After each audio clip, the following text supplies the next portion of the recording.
Hey everyone and welcome. In this video we look at what must be the biggest waste of public funds and a complete disregard for people's futures I've ever heard of.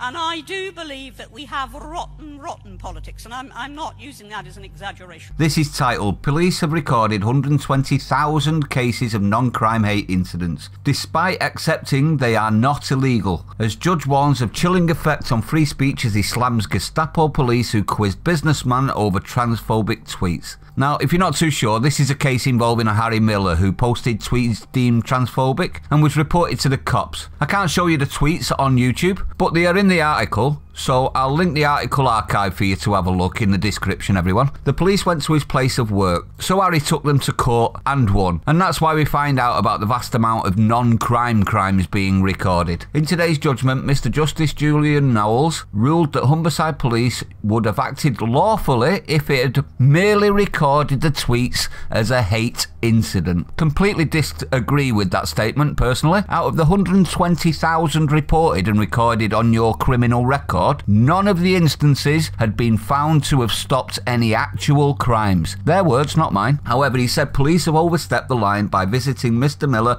at his place of work, and then with subsequent statements in relation to the possibility of a prosecution against him.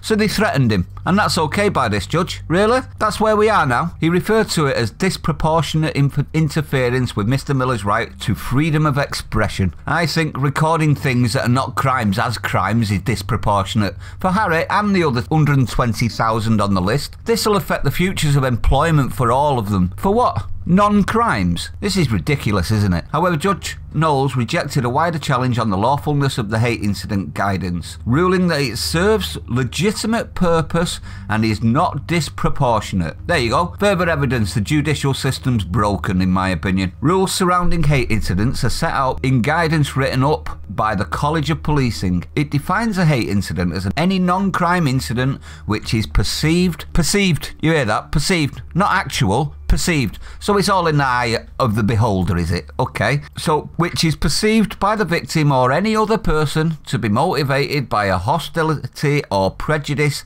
against a person who is transgender or perceived to be transgender. There's that perceived again, isn't it? It's all subjective. We already have hate laws, don't we? So why record something on the basis of perceived?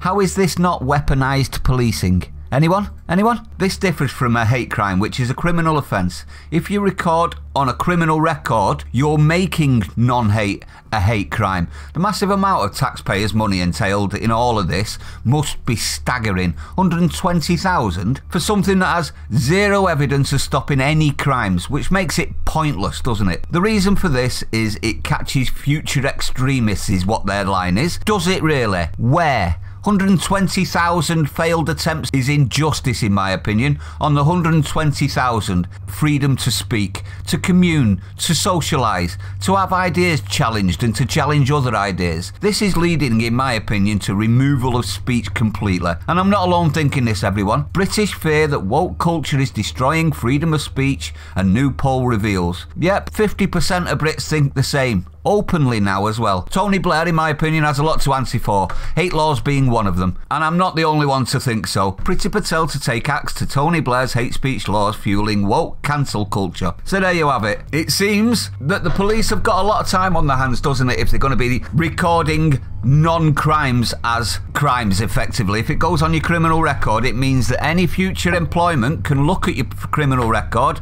and see that you've been recorded for a hate incident, which is effectively the same as hate crime, even though it isn't, and it isn't a crime, as the judge said. But I'd like to know your opinion on this one, everyone. I'd like to know what you think. It's good to know that Harry won his case, isn't it? But it's not looking good for the future in regards to what we can and can't say, is it? Hopefully this is the start of good things, but we'll see. I'd like to know your opinion on it. If you're new to the channel, don't forget to hit the like, comment, subscribe, hit the bell icon, share it out. Stay sane, everyone. I really do mean that. It's getting crazier and crazier, isn't it? Stay sane. I'll see you on the next one.